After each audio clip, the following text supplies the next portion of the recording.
Hi, I'm Finley, and I'm Chucky's friend to the end. Howdy fucking ho. Episode 7, people. Oh, and whoa, what an episode it was, you know? Like, let's just start off with talking about it. So, basically, the episode starts off like with Chucky, since Chucky is now a ghost in the White House. He basically like wonders like, why the fuck am I here? Wait, is that Abe Lincoln and George Washington? Yeah, since he's in the White House now as a ghost, it makes sense to come across past presidents. I mean, I'm just saying, if you're all a Tim Burton's fan, I'm just saying this scene will definitely give you Beetlejuice vibes. Chucky even comes across some of his old victims and mocks them. And then he finally comes across his lord, Dembala, who looks like a good guy doll and still voiced by Brad Dourif. Why is that? I always thought that you'd be a snake or something. I take the form of the one that you revere the most, and since you're a pathological narcissist, well, here I am. So that's basically the reason. Chucky basically asks, why, like, I tried to please you. I gave you all the sacrifices, even more than what you asked for. And Dembala's all like, it's not about the numbers. It's about the passion of the kills. And to be fair on Chucky's part, Chucky did do some impressive kills for you, Dembala, what he did to the president, and what he did to Henry's nanny, and I'm just saying, the stuff he did, you gotta give him some props on that. But Chucky's all like, fuck you, Dembala, I'm not a mind reader. And when Dembala is about to send him to hell, Chucky's all like, please, give me a second chance. And so Dembala does give him a second chance, as he's not going to give him a new body yet. And while he's a ghost, he can kill people in his ghost form. And that's what Chucky tries to do. And so basically, and fake president and no longer first lady, they talk to each other, and, fake president, he's just trying to, comfort her and make her feel better, and she's all like, fuck, I can't get over the fact that you look exactly like my husband, even though they're played by the same actor. And basically, as for Jake, Devin, Lexi, they're all in Gavin's room, and space, so, they're pretty much kept as prisoners at this point. And so, and as for the whole, the North Pole being nuked, well, they took care of it. And in some areas, Price, he actually says it's a blessing in disguise, because, well, the place was already melting anyway, so Chucky pretty much did them a favor. For sketchy asshole. Oh, so, yeah, so they pretty much covered it up, and they're gonna cover up the president is dead by saying that the fake president, well, telling everyone he's the real president, saying that he's got brain cancer, and James's wife, she's all like, I won't allow it, but hey, it's for the American public, so they gotta do what they gotta do, even though she doesn't agree, and even fake president doesn't really fully agree, but he's only doing this because it's an acting role.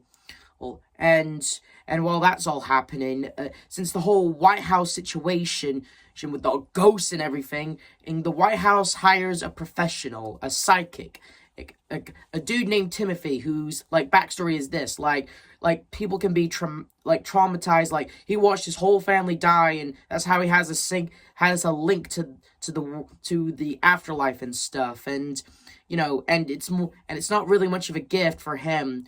Anyway, Chucky's still effing around, jump scares him a little, jump scares Henry earlier in his human form, and we cut to Tilly, who's in prison, who's about to be, given lethal injection tonight, and, she has, voodoo dolls of every guard except for the sniper, Tilly is mad at her puppets for basically not getting anything from this guy. At this point, she'd accept a condom from this guy at this point. If it means, she'll have anything from this guy, just to make another puppet so she can get out. Oh, and so Erica, she tries to follow him back to home, but, she gets run over and gets killed. Well, that was short-lived. And, Tilly, she's going to be, immediately sent to lethal injection. But back to the Chucky stuff. We'll get back to Tilly soon. And so, basically, so they have to make a video explain to the public about the president's brain cancer sort of deal, and when fake president is all like, yeah, I did a good job, I want a second try, I know I could do better than that. Price is preparing him for the lethal injection, and fake president realizes this and runs for his life, and even and when I was watching it, I was immediately on his side and was shouting, "Run, bitch! Run!" Like, come on, guys. I know you guys are sketchy as all hell and stuff, but come on, you're gonna kill this guy? Seriously? At least you could do is give him, like, a fake identity or something, not just kill this guy, Whatever. He gets cornered by the dude with the injection in an elevator, and the elevator is filled with blood thanks to Chucky. We get this cool shot of the ghost of Chucky with the blood elevator, and then once we're in the blood or something, he turns into the good guy doll. And as for our duo, they realize they have to appeal, according to Timothy, they have to appeal to Chucky's to his good nature so he can move on and stuff. And Chucky, he doesn't have a good side. He's Chucky. He's a killer evil doll. But Jake realizes good Chucky from season 2, and since Jake is, good Chucky's godfather, they have to, he's going to try to appeal to him on that. And they notices the, blood-stained corpses in the elevator, so they realize, okay, we gotta do this. So they do like a seance, and like basically, hold hands, don't break the circle, and try to communicate with the dead. And Charles Lee Ray, he's with them all. And honestly, I love this part where Chucky's like, he's talking like a ghost, not saying his words very clearly, and he's all like, fuck it, I'm saying it in a normal way. I pretty much love it, and it's something so Chucky related. Here's your blood. Oh, for God's sakes, let's just talk normal. Testing. 1, 2, 3. Fuck. Another thing I need to point out, I love it that how Chucky, he's pretty much wearing the same suit he wore when he got shot down in the first movie, even with the bloodstain. But there's one thing I will certainly, not give credit for, the heart of Dembala. It's not around his neck. Seriously, I know technically in the first movie, Chucky didn't technically wear it. They only said he did wear it, according to Chucky, in Bride of Chucky, that he was wearing it. So, technically, shouldn't the amulet technically be around his neck? Because he was wearing it, according to Bride of Chucky? Well, okay. And where the hell is it? I was wearing it around my neck the night those bastards gunned me down. It was buried with my corpse in Hackensack, New Jersey. But whatever, despite the lack of amulets, speaking of which, where is this thing anyway? We haven't seen it since Seed of Chucky, by the way. I don't remember the last time we saw it since Seed of Chucky, if I'm being honest here. Let me know in the comments. That's because, I would love to see this thing return in, future Chucky projects. Anyway, and basically Chucky, he messes with all of them, makes everyone breaks the circle and kills a few people and flips off Jake, and basically everyone wonders what they're gonna do. They know he has to they have to basically go to him and convince him to, self-destruct so he can no longer exist. And Jake, he's all like, I should do it. I'm good Chucky's godfather, so I should do it.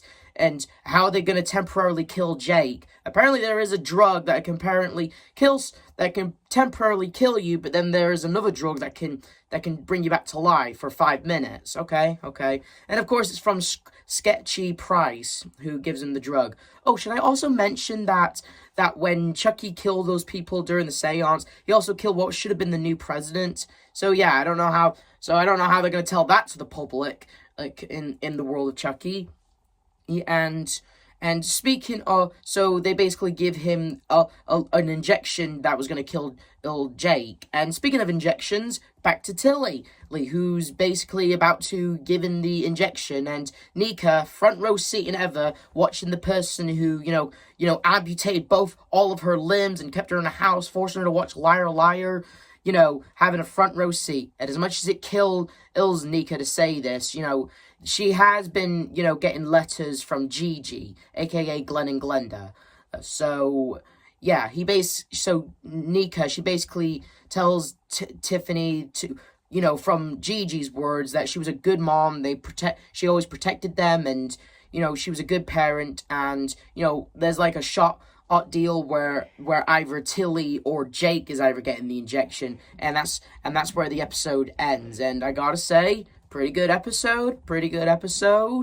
Oh, it had some. I did love the stuff. I did love that we got to see human Charles Lee Ray in his, you know, movie 1 look, minus the amulet, and, you know, him as an old man now. But I still thought it was cool. I did like the stuff between him and Dembala. We get to actually see Dembala for the first time in this whole franchise, even if it is just a Chucky doll that's being voiced by Brad Dorfer. I still thought it was funny,